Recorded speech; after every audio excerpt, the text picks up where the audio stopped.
क्योंकि पुण्यात्माओं ये दासातन का मार्ग है, ये छोटा बन के चलने का मार्ग है। और परमात्मा भी कहते हैं कि एक शत्रु एक मित्र है, भूल पड़ी रे प्राण, यम की नगरी जाएगा शब्द हमारा मान। फिर पूज्य गुरुदेव जी कहते हैं कि हरिजन तो हारा भला और जीतन दे संसार, हारा तो हरि सो मिले और जीता यम की लार।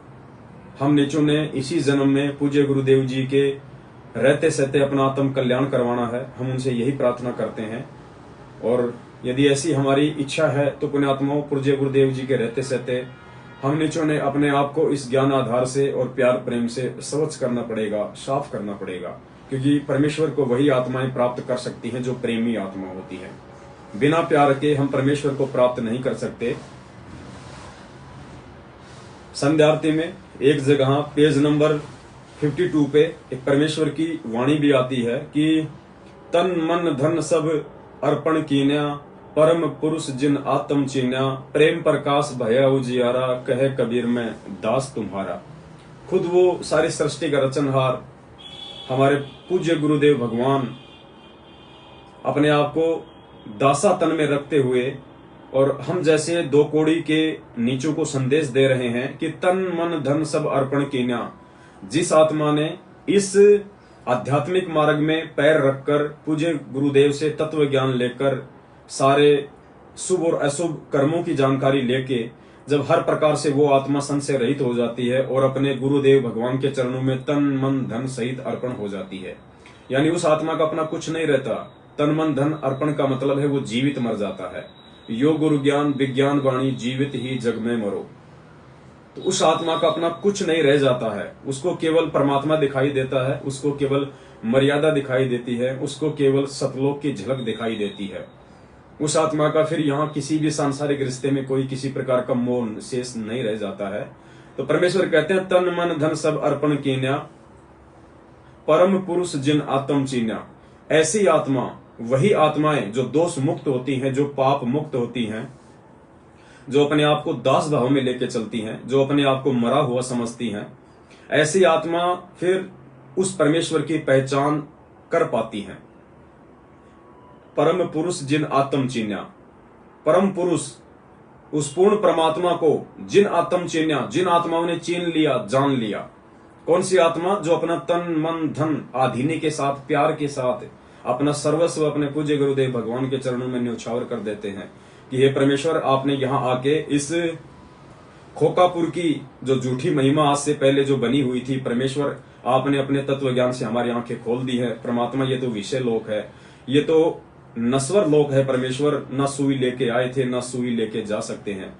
परमेश्वर, केवल आपकी भक्ति और इस भक्ति से जो प्यार प्रेम का जो पाठ हम पढ़ेंगे, वो चीजें हम लेके सतलोक में जा सकते हैं। तो परमेश्वर कहते हैं तन मन धन सब अर्पण कीन्या, परम पुरुष जिन आत्म चीन्या। ऐसी आत्माएं ही उस परम पिता परमेश्वर की पहचान कर सकती हैं, उनको चीन सकती हैं।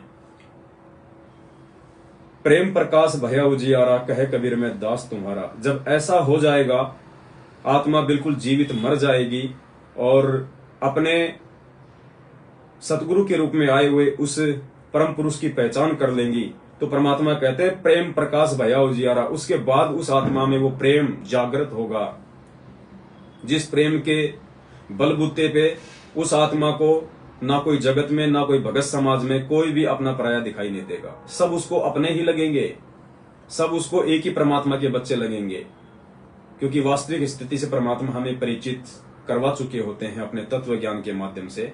तो कहते हैं कहे कबीर मैं दास तुम्हारा। परमात्मा कहते हैं जो आत्मा इस प्रकार से मेरे ज्ञान आधार से अपनी रहनी करनी कर लेगी, फिर कहते हैं मैं उस आत्मा का भी दास बनने को तैयार हूं। खुद वो परमात्मा कहते हैं। और पुण्यात्माओं, इससे बढ़कर कोई प्रमाण नहीं हो सकता है। एक पुस्तक है दास ने, आज से पहले उसका जिक्र नहीं किया था आप सभी भाई बहनों को। वैसे दास सतगुरुदेव जी के आशीर्वाद से उस पुस्तक के ऊपर आज से लगभग 4 साल पहले ही एक 1.5 घंटे का वीडियो भगत समाज के लिए बना चुका था, क्योंकि वो पुस्तक में ऐसी भाषा का समावेश था, ऐसे शब्दों का समावेश था, ऐसी कुविचारधारा इस गुरुदेव भगवान से उनकी आत्माओं को दूर करने के लिए पूर्व में जो पूज्य गुरुदेव जी के भगत थे, जो बाद में आगे चल के जो गुरुद्रोही हो गए थे, उन लोगों ने पूज्य गुरुदेव जी को नीचा दिखाने के लिए वो पुस्तक लिखी थी, जिसका नाम था शैतान बना भगवान। ये संजय दास जी थे कोई, अभी फिलहाल वो अंबाला में रहते हैं आश्रम बना के। 2000 से पहले वो गुरुदेव भगवान के शिष्य हुआ करते थे। उसके बाद वो गुरुद्रोही हो गए थे, कारण क्या था मुझे नहीं पता उन सब बातों का। उसके बाद उन्होंने एक पुस्तक लिखी थी शैतान बना भगवान, यानी उन्होंने पूज्य गुरुदेव जी की तुलना शैतान से की, कहा कि शैतान बना भगवान। और ऐसे ऐसी बातें उन्होंने उस पुस्तक में लिखी हुई हैं जो बिल्कुल निराधार हैं, क्योंकि वो काल का भयंकर जाल था। काल भगवान नहीं चाहता कि कोई भी संत यहाँ पे सत्य का प्रचार कर ले और इन आत्माओं के मेरे जाल से बाहर लेके निकल जाए। तो उस समय दास ने इस पुस्तक का जिक्र नहीं किया था, लेकिन इस पुस्तक के आधार पे भगत आत्माओं को सांकेतिक रूप में और 1.5 घंटे का वीडियो बना के दे दिया था लगभग 4 साल पहले। आज आपको उस पुस्तक का एक पेज थोड़ा सा आपको पढ़ के दिखाएगा, क्योंकि पुण्यात्माओं आज हमारा विषय इसी बात को लेके है। आपने बहुत ध्यान से एक एक शब्द को सुनना है। पुण्यात्माओं ये संदेश बाद में नहीं दिए जाएंगे, आपने एक एक शब्द को बड़े गहराई से बड़े ध्यान से सुनना है।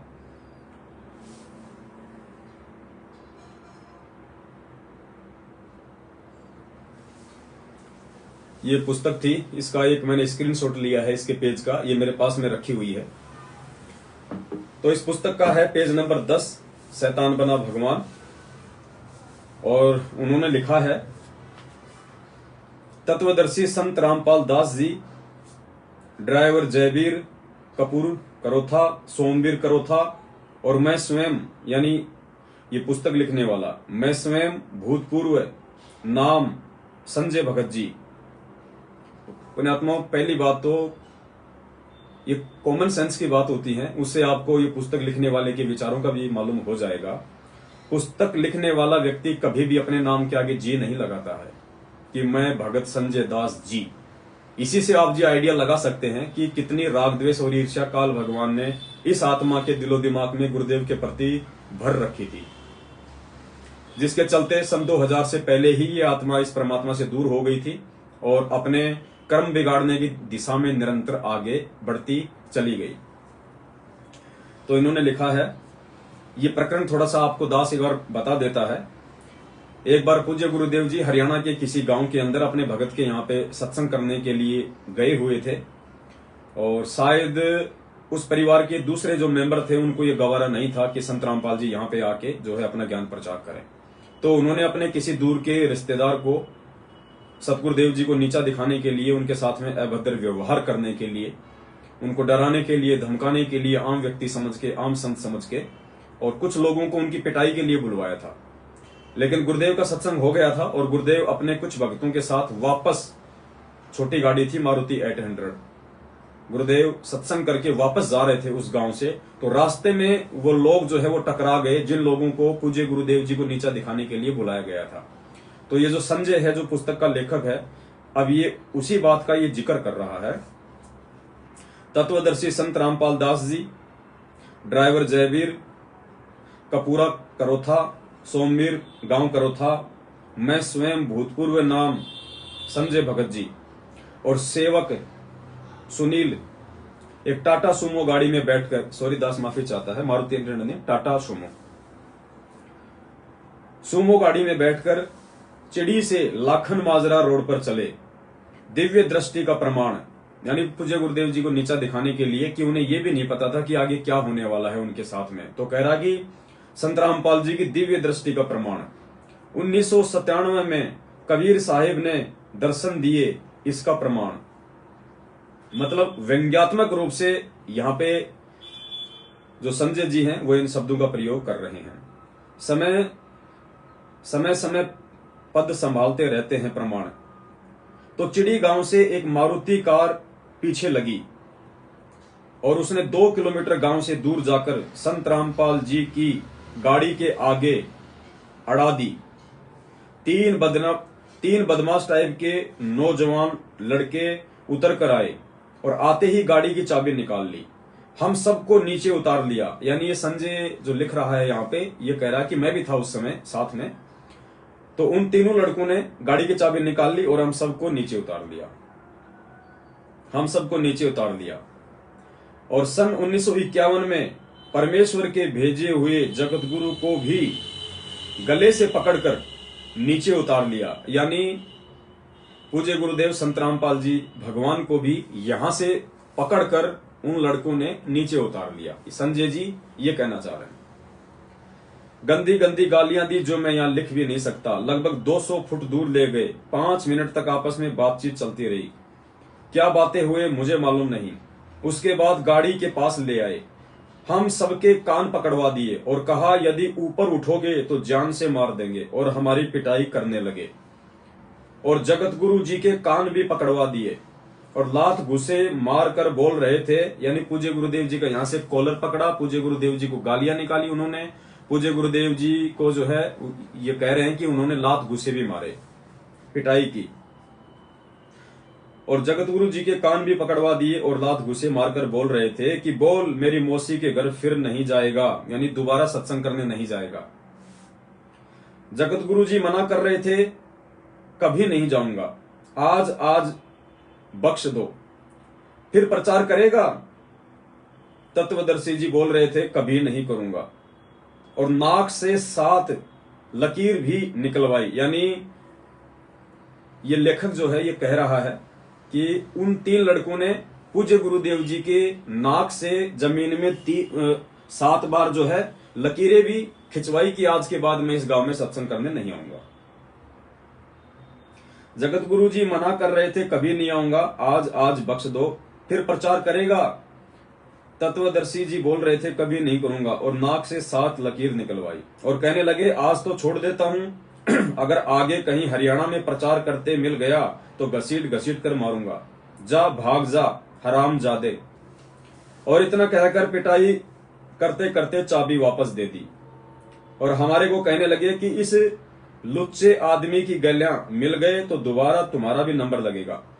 भक्तों को बताई तो सुबह महेंद्र, विजेंद्र, राजेंद्र, जयवीर आदि सभी को कहने से पुलिस रिपोर्ट करवाई। झूठा इल्जाम महंत दया सागर के भाई पर लगाया। महेंद्र ने मुझे आगे करके, क्योंकि किसी को नहीं पता था कि किसने पिटाई की है और क्यों की है। तो ये एक पेज नंबर 10 था जो दास को आपने सुनाया है उस पुस्तक का। पुण्यात्मा, आज का हमारा जो विषय है वो इसी बात को लेके है कि इस भक्ति मार्ग पे हम तब तक सफल नहीं हो सकते, हम तब तक उस परमपिता परमेश्वर के हृदय में जगह नहीं बना सकते जब तक हम इस परमपिता परमेश्वर के जैसा बनने का प्रयास नहीं करेंगे। परमात्मा की खुद की वाणी है कि कीट न जाने भृंग को गुरु कर ले आप समान। परमेश्वर हमें अपने जैसा बनाना चाहते हैं और परमेश्वर ने कहा कि संत ना छोड़े संतता, चाहे कोटिक मिले असंत। गुरुदेव के साथ में किस प्रकार की ये घटना हुई, जबकि वे तो सारी सृष्टि के रचनहार हैं, 1951 में इस पृथ्वी पे साक्षात प्रकट हैं, लेकिन परमेश्वर एक संत रूप में है, परमात्मा एक साधु रूप में प्रकट है। और साधु रूप में, संत रूप में परमेश्वर की खुद की वाणी है, खुद का वचन है। इसलिए परमात्मा उस वचन को नहीं तोड़ सकता कि संत ना छोड़े संतता, चाहे कोटिक मिले असंत। चाहे कितने ही दुष्ट प्रवृत्ति के लोग क्यों ना टकराएं, जो भगत होता है, संत होता है, साधु होता है, वो कभी अपने गुणों के विपरीत जो क्रिया है वो नहीं करता है। तो इस भाई के अनुसार यहां हमारे पूज्य गुरुदेव जी को, जिनके पद चिन्हों पे चलते हुए हमारा मोक्ष संभव है, पूज्य गुरुदेव जी को गालियां निकाली, कान पकड़वाए, लात घूसों से मारपीट की, हराम जादे तक की गालियां निकाली, नाक से जमीन में 7 लाइन निकलवाई, और गुरुदेव ने वो सारे काम किए, कान भी पकड़े, माफी भी मांगी कि भाई आज के बाद हरियाणा में नहीं आऊंगा। और उन्होंने कहा कि अगर हरियाणा में कहीं प्रचार करते मिल गए आज के बाद तो ठीक नहीं होगा। और साथ में जो भगत थे उनको कहा कि इस लुच्चे व्यक्ति के साथ अगर दोबारा दिखाई दे गए तो तुम्हारी खैर नहीं है। खैर ये एक दूसरा विषय है। आज परमेश्वर का ज्ञान आज शिखर पे है, पूरे हरियाणा में घर घर में इस परमेश्वर का ज्ञान गूंज रहा है। खैर ये तो 2 कौड़ी के जीव थे जिनकी क्या औकात थी, लेकिन पुण्यात्माओं, सीखने की जो बात है वो आप और हमारे लिए है। काल भगवान ने इस पुस्तक के माध्यम से पूज्य गुरुदेव जी को बदनाम करने की कोशिश की, लेकिन ये परमात्मा है, तू डाल डाल तो मैं पात पात। काल भगवान के चाल से ही परमात्मा अपना काम सफल करता है। आज इस पुस्तक के पेज नंबर 10 के स्क्रीनशॉट से हमें मालूम पड़ेगा कि ये जो पेज नंबर 10 है ये हमारे लिए कितना सार्थक है, ये कितना उपयोगी साबित होगा। काल भगवान की चाल से परमात्मा कैसे उसको लपेटेंगे। पुण्यात्माओं, असुर निकंदन रमेणी के अंदर परमेश्वर की एक वाणी है, जाके अर्ध रूम पर सकल पसारा। अर्ध रूम यानी आधा बाल, जिसके आधे बाल के बराबर पूरी सृष्टि नहीं है। जाके अर्ध रूम पर सकल पसारा, ऐसा पूर्ण ब्रह्म हमारा। दास गरीब कहे नर लोई, यो पद चीने बिरला कोई। ऊपर की वाणी बोल के नीचे आदरणीय गरीबदास जी महाराज जी कह रहे हैं कि ये जो मैंने वाणी बोली है ऊपर, ये जो मैंने ये पद बोला है ऊपर, दास गरीब कहे नर लोई। आदरणीय गरीबदास जी महाराज नर लोई यानी स्त्री पुरुषों से, सभी से कह रहे हैं कि यो पद चीने बिरला कोई। ये पद, ये चौपाई, ये एक लाइन जो है ये कोई बिरला ही समझ पाएगा। यो पद चीने बिरला कोई।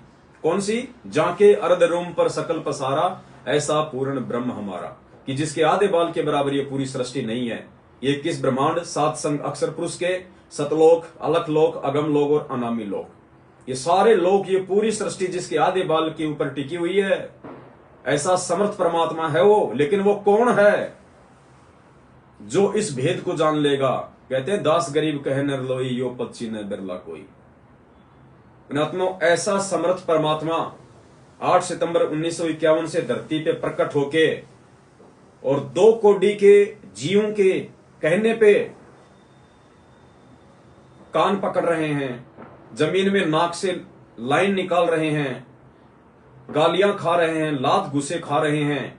तो पुण्यात्मा विचार करने की बात है, फिर आप और हमारी तो औकात ही क्या है। परमात्मा कहते हैं तेरी क्या बुनियाद प्राणी तू पेंडा पंथ पकड़वो। तेरी क्या बुनियाद प्राणी तू पेंडा पंथ पकड़वो। कि हे नादान जीव, 2 कोटि के प्राणी, तेरी तो औकात ही क्या है। चुपचाप बैठ के भक्ति कर ले इस परमात्मा की। पुण्यात्मा शिक्षा है आप और हमारे लिए। जब हमारा भगवान समर्थ होते हुए इतनी आधीनी दिखा रहा है, उन्हें पता है कि ये मेरे ही बच्चे हैं और कौन से बच्चे को मारूं। क्योंकि जब बच्चा काल प्रेरित होता है, जब बच्चा कुसंगत में पड़ जाता है, तो पूज्य गुरुदेव भगवान ने कहा कि वो बच्चा शराब के नशे में अपने बाप की भी पिटाई कर देता है, लेकिन बाप के दिल में फिर भी उसके लिए कोई वैर भाव पैदा नहीं होता। जो मैं पूत कपूत हूं बहुर पिता को लाज। बेटा अगर कपूत हो जाए, नालायक हो जाए, लेकिन बाप को उसकी चिंता होती है, उसकी शर्म होती है। तो ये वो परमात्मा है पुण्यात्माओं। तो पुण्यात्माओं, अब हम आगे बढ़ते हैं आज के उस महा खुलासे की तरफ। और दास को लगता है कि आज परमेश्वर ने जो मेहर बख्शी है, उसके बाद दास ने उस शब्द को सुना और सुनते सुनते ही परमात्मा ने दास को वो प्रेरणा की जो आज से पहले तकरीबन सैकड़ों बार दास इस शब्द को सुन चुका है अंत तक। लेकिन दास के भी कभी भी ये चीज दिमाग में नहीं घुसी कि इसमें इतना बड़ा रहस्य छुपा हुआ था, इतना बड़ा सार छुपा हुआ था। इससे बड़ा कोई रहस्य नहीं हो सकता कि गुरुदेव खुद कह रहे हैं कि मैं ही कबीर परमात्मा हूं। सैकड़ों बार दास ने सुन लिया था, लेकिन पुण्यात्माओं, परमात्मा कहते हैं कि जब ठीक का समय आता है तभी परमात्मा उन चीजों को समझने और समझाने की दया बख्शते हैं। तो आज वो महाखुलासा है पुण्यात्माओं। और इस खुलासे को सुनने के बाद भी यदि कोई आत्मा अपने पूज्य गुरुदेव भगवान को पंच तत्व से दूर, भौतिक शरीर से दूर, विदेह रूप में स्वीकार नहीं करती है, शब्द रूप में स्वीकार नहीं करती है, तेज पुंज की देह के रूप में स्वीकार नहीं करती है, 8 सितंबर 1951 के दिन प्रकट हुए स्वीकार नहीं करती है, तो पुण्यात्माओं ये उनका बैड संस्कार होगा। फिर वो आत्मा, उस आत्मा के लिए बड़ा मुश्किल हो जाएगा इस परमात्मा की पहचान करना। और फिर परमेश्वर ने कह दिया है कि 1000 साल तक ये मार्ग चलेगा, यानी 1000 वर्ष तक परमात्मा की भक्ति चलेगी। इसका मतलब क्या है? इसका मतलब ये है कि वर्तमान में गुरुदेव के शरीर में रहते सहते केवल वही विशेष पुण्य आत्मा, कि गोता मारूं स्वर्ग में जा बैठूं पाताल, गरीब दास ढूंढता फिरूं अपने हीरे मोती लाल। वो विशेष आत्मा ही गुरुदेव के शरीर में रहते सहते सतलोक जाएंगी, जो आज जीते जी इस परमेश्वर को पहचान लेंगी कि तन मन धन सब अर्पण कीन्या और परम पुरुष जिन आत्म चिन्या। जिस आत्मा ने उस परम पुरुष को चीन लिया, पहचान लिया गुरुदेव के रहते सहते, तो वो विशेष संकेत अब पूज्य गुरुदेव भगवान के आशीर्वाद से, उनकी मेहर से, जो परमेश्वर ने दास के ऊपर दया बख्शी, केवल परसों जैसे बहन ने वो वाणी भेजी और कहा कि भाई मुझे कुछ विशेष इसमें समझ में आ नहीं रहा, आप पे मालिक की थोड़ी मेहर है, आप जी जरा इसको चेक कीजिए। तो आज से पहले तो दास ने भी वो वाणी सैकड़ों बार सुनी थी, लेकिन कभी दिमाग में आया नहीं। और जैसे ही उस बहन ने भेजा, देखो पुण्यात्मा, ठीक का समय आता है तभी परमात्मा सद्बुद्धि देता है, ज्ञान योग खोलता है। और दास ने वो वाणी सुनते सुनते ही परमात्मा ने तुरंत ऑटोमेटिक वो भेद भी दे दिया कि बेटा इसमें ये है, इसका वास्तविक अर्थ, इस वाणी का जो सार है इस शब्द का, बेटा ये है। और अब अपने भाई बहनों को साध संगति के माध्यम से मेरी महिमा का प्रचार करते हुए उनको बता, और जो मेरी अधिकारी हंस आत्मा होगी वो उस शब्द को सुन के, उस वाणी को सुन के, और जिस प्रकार से अब परमेश्वर के आशीर्वाद से उसको समझाया जाएगा, तुरंत जो मेरी अधिकारी हंस आत्मा होगी वो तुरंत स्वीकार कर लेगी। वो शब्द उसकी आत्मा से चिपक जाएंगे कि इस वाणी का यही अर्थ है, इसके अलावा कोई दूसरा अर्थ नहीं है। और आज से पहले समझ में क्यों नहीं आया? जय हो बंदी छोड़ के, परमेश्वर की जय हो।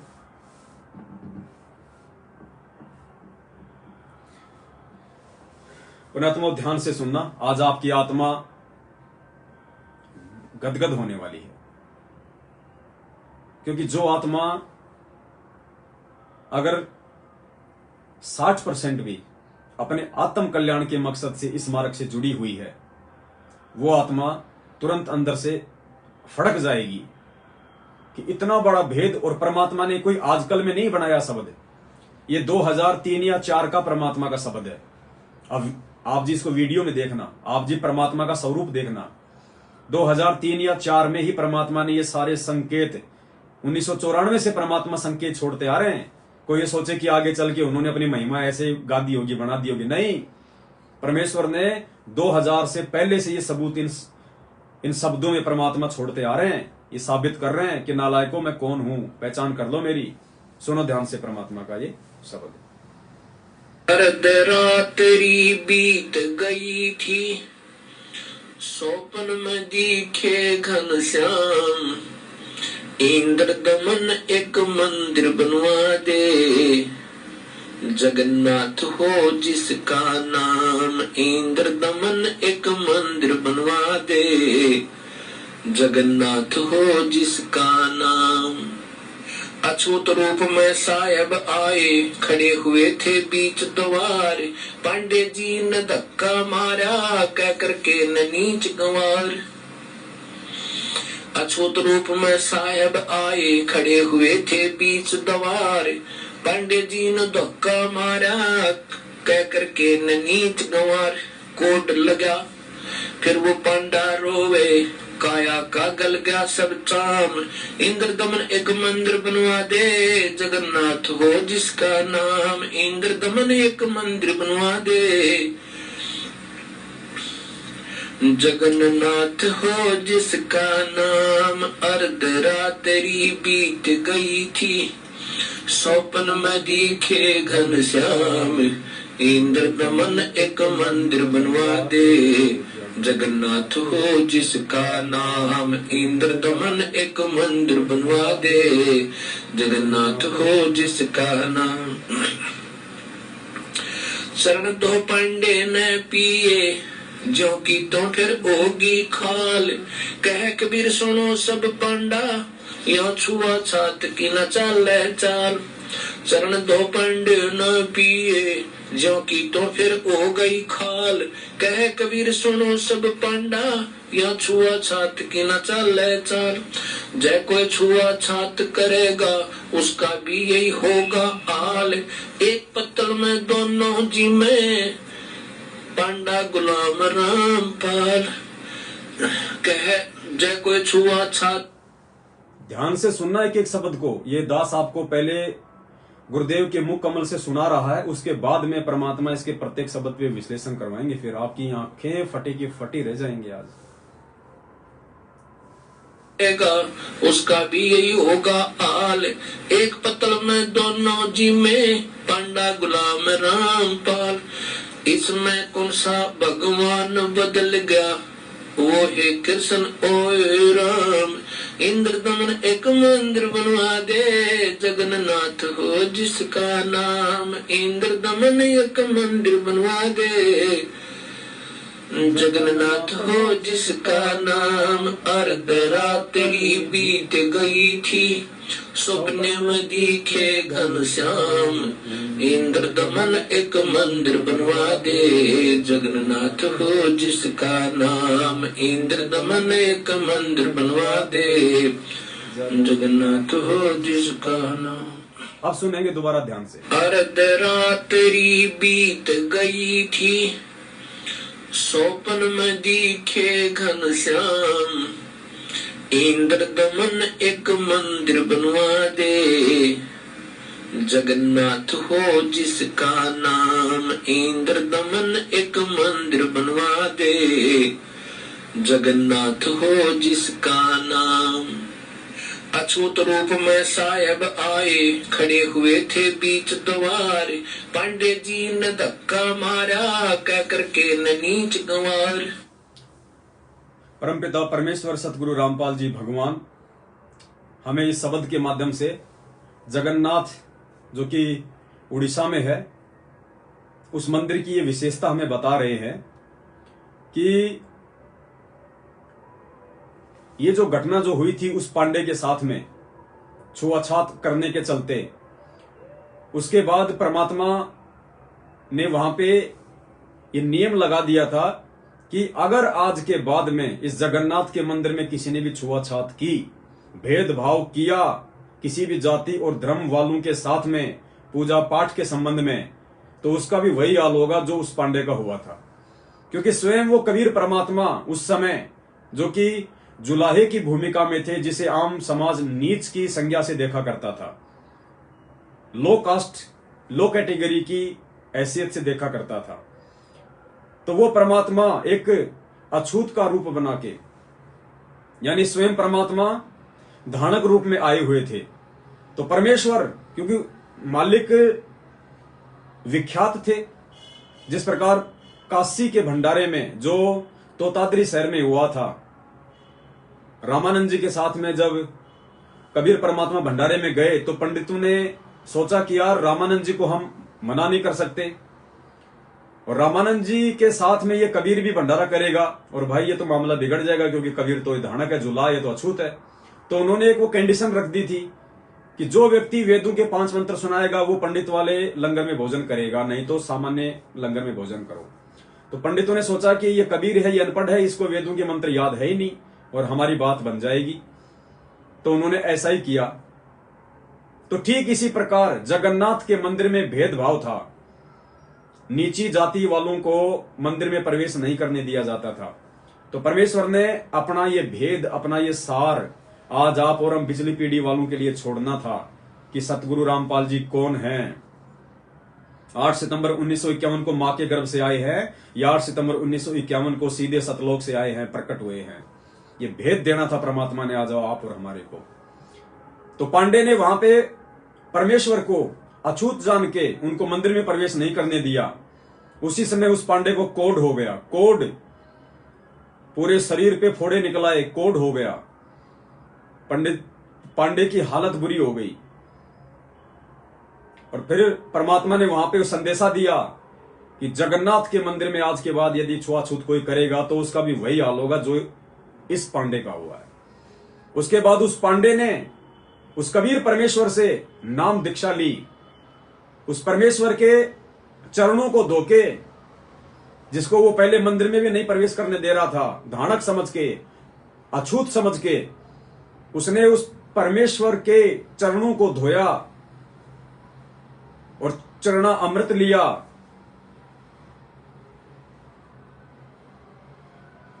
और परमेश्वर ने कहा कि आज के बाद यदि कोई ऐसा करेगा तो उसके साथ भी यही हाल होगा। उसके बाद में पांडे ने परमेश्वर से नाम दीक्षा ली, परमेश्वर का वो जो है वो भगत बना, वो गुलाम बना, और बैठ के उन्होंने वहां पे कबीर परमेश्वर के साथ में एक ही थाली में भोजन खाया, एक ही पत्तल में दोनों ने भोजन किया। किसने? कबीर परमेश्वर जी ने और उस पांडे ने, दोनों ने एक ही पत्तल में बैठ के भोजन किया। परमात्मा यहां संकेत दे रहे हैं कि उस समय वो कबीर कौन था।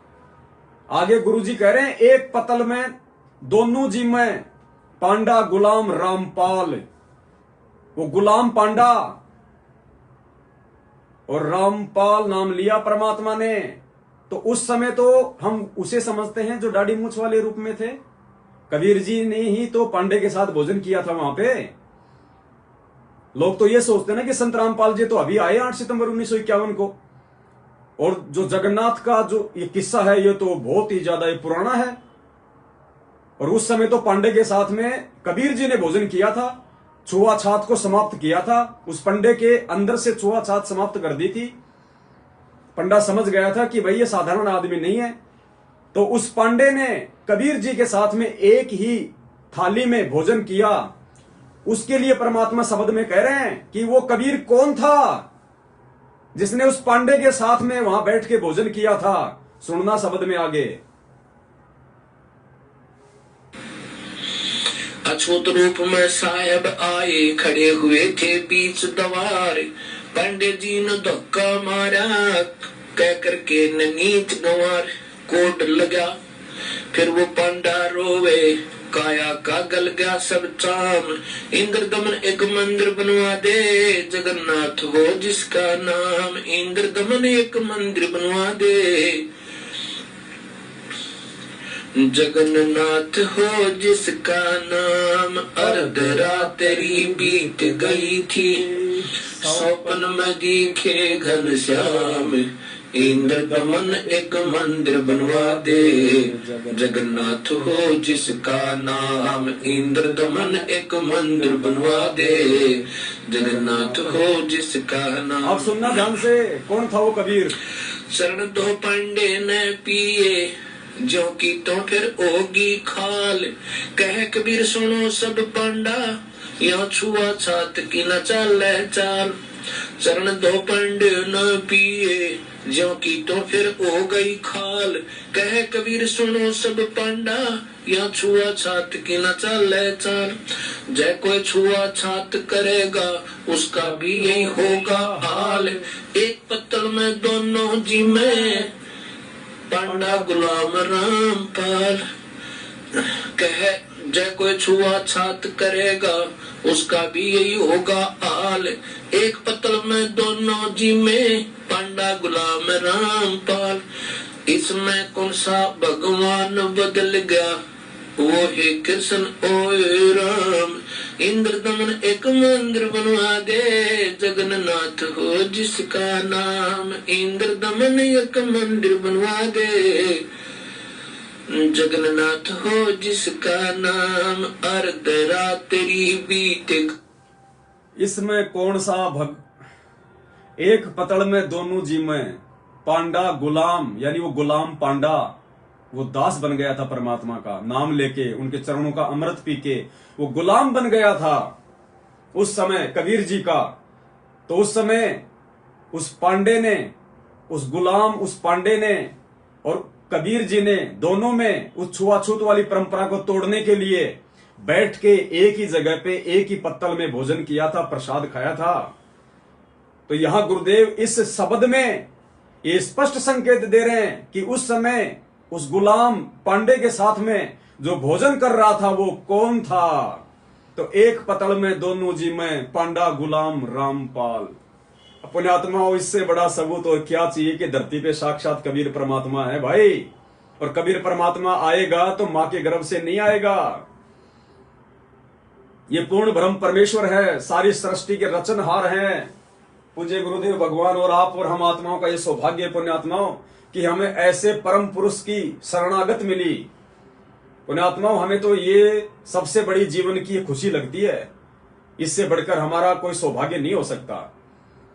और आगे परमात्मा ने, अब आपने तो सुन के निकाल दिया अपने कानों से, लास्ट की चौपाई तो आपने सुनी, लेकिन कुछ अब देखो, आप भी थोड़ा बहुत तो परमेश्वर के सत्संगों पे विचार करना सीखो। परमात्मा पुण्यात्माओं, जो दास ने बताया बस वहीं तक आपने उसको समझ लिया, लेकिन उसके बाद भी तो एक और रहस्य दे दिया परमात्मा ने कि इसमें कौन सा भगवान बदल गया, वो है कृष्ण वो है राम, इंद्र दमन एक मंदिर बनवा दे, जगन्नाथ हो जिसका नाम। इसमें कौन सा भगवान बदल गया, वो है कृष्ण वो है राम। यानी रामचंद्र जी स्वयं श्री विष्णु भगवान थे, और वही विष्णु भगवान द्वापर में श्री रामचंद्र जी का रूप बना के आए। तो राम कहो चाहे कृष्ण कहो, तो परमेश्वर ने यहां पे राम और कृष्ण का नाम लेके एक और संकेत दे दिया कि इसमें कौन सा भगवान बदल गया, वो है कृष्ण वो है राम, वही त्रेता वाला राम और वही द्वापर वाला श्री कृष्ण, दोनों एक ही हैं। इसमें कौन सा भगवान बदल गया, वो है कृष्ण वो है राम। अब हमारे लिए क्या संकेत दिया परमात्मा ने राम और कृष्ण का नाम लेके कि इसमें कौन सा भगवान बदल गया, वो है 650 साल पहले वाला कबीर और वो ही वर्तमान वाला रामपाल।